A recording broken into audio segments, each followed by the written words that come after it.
Racist cop kicks pregnant black woman. Her husband's revenge will shock you. I screamed. Not because I was scared, because I felt him. My baby. My boy. Curling up inside me after the officer's boot met my belly like I was nothing. Like I didn't matter. It was supposed to be a quiet ride home. Sunday traffic, hands held between gear shifts, gospel humming from the radio. But one turn signal missed changed everything. What happened next will shake you. The cruiser's lights flared behind us. My husband, Isaiah, signaled, slowed, and parked. He always followed the rules. Always. When the officer approached, he didn't even greet us. Just tapped on the glass and barked. "Both of you out." Isaiah calmly said, "Officer, we didn't do anything wrong." But before we could finish speaking, I was being yanked. I said I was pregnant. I begged him. And then came the kick. The assault caught on camera. Cell phones caught it all. Me, face down. Isaiah screaming. The cop standing over me, hands still on his belt like he'd done something worth defending. People gathered. Some cried. One man threw his phone down in disgust. The silence that followed. At the hospital, I heard one nurse whisper, "How is she still carrying?" My baby's heartbeat was strong. But I wasn't. I kept waiting for a statement from the police department. Some apology. Nothing came. The system stayed quiet. But we didn't. Isaiah made one promise that night. "We won't let this fade, Rena. Not this time." Turning pain into a fight for justice. He gathered footage from everyone at the scene. Witness statements. Medical reports. Even the officer's body cam, which conveniently cut out during the worst part. But the people's videos didn't. We filed complaints. No response. We filed again, with attorneys watching this time. The movement began. Isaiah called a town hall. And people showed up. Not just for me. But because it wasn't just me. One mother spoke of her teenage son being slammed against a patrol car for walking home late. A veteran stood up and showed bruises from 2 years back. This city had been aching. The revelations came pouring out. Through a civil rights lawyer, we uncovered what no one wanted to admit. The officer who kicked me. 5 previous complaints. All closed quietly. 2 settlements. Hushed up. When the news ran the story, our city exploded. The chief stepped down. The footage had reached DC. And suddenly, politicians were tweeting. Local reporters couldn't keep up with the crowd camped outside City Hall. Isaiah was no longer just a husband. He became a voice. Leading marches. Facing threats. Building a team of organizers, pastors, and lawyers. A case that changed everything. We didn't just sue the officer. We sued the entire department for systemic negligence, concealed abuse, and racial profiling. We didn't want a settlement. We wanted reform. And we got it. The outcome. The officer was indicted and later convicted of aggravated assault. A new police oversight board was formed, with civilians. Pregnant women were added to the protected class under city use of force policy. And me. I gave birth to a fighter. My son came 2 weeks early. Healthy. Loud. We named him Justice. Not as a symbol, but as a reminder that even when they try to silence you, you rise. You speak. And you shake the system until it can't ignore you anymore. When I held my son for the first time, something changed in me. Not just relief that he made it, but fire. He was born 2 weeks early, crying like he'd seen what I had. We named him Justice. And just like that, I knew I couldn't stop. The aftermath didn't end at the courthouse.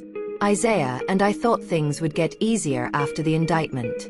But justice doesn't move on a straight road.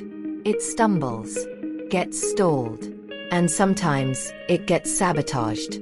The officer's attorney tried to argue I had resisted. Imagine that, being kicked while pregnant and accused of being a threat. I sat through every minute of the trial.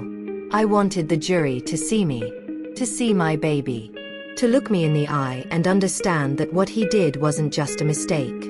It was a decision. The community never let go. Outside the courthouse, our people stood strong. Elders, teens, teachers, nurses. They brought signs. They brought music.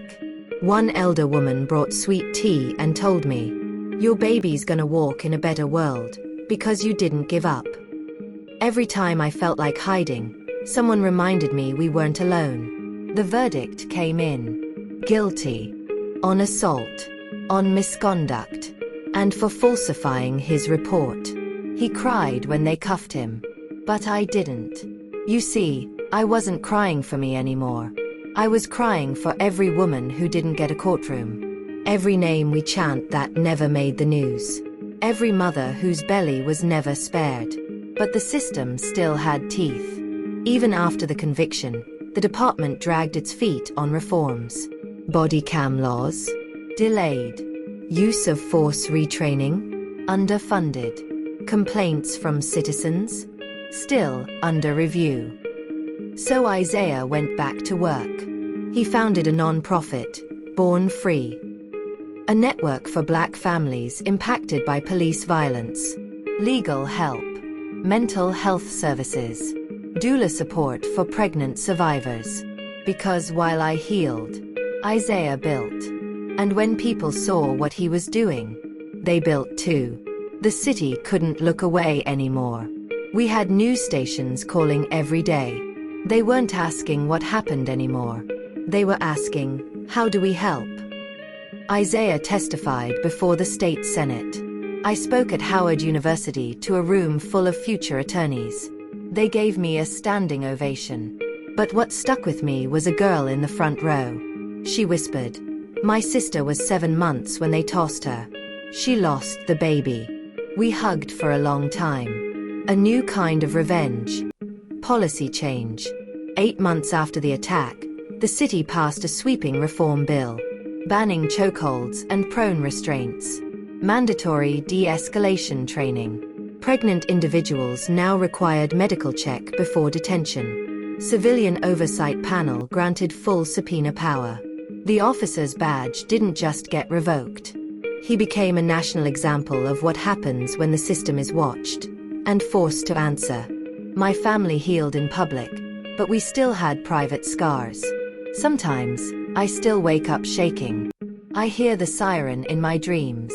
Justice clutches my shirt when loud voices echo on TV. But every time I see him smile, I know I made the right choice. Not just to survive, but to fight. To turn trauma into testimony. A year later, full circle, we celebrated Justice's first birthday under a mural. It was painted by a young artist we met during a rally. It showed a black mother cradling her baby in one hand, and a megaphone in the other. Above it read, "They tried to silence her, but she gave birth to a movement." The legacy we didn't ask for, but built anyway. Now, whenever I walk into a grocery store, a stranger sometimes says, "Are you Serena from the story?" And I nod. Because yes, I'm that Serena. But I'm also more. I'm a mother. I'm a witness. I'm a fighter. And I will never, ever, be silent again. If Serena's story moved you, here's how you can turn empathy into action.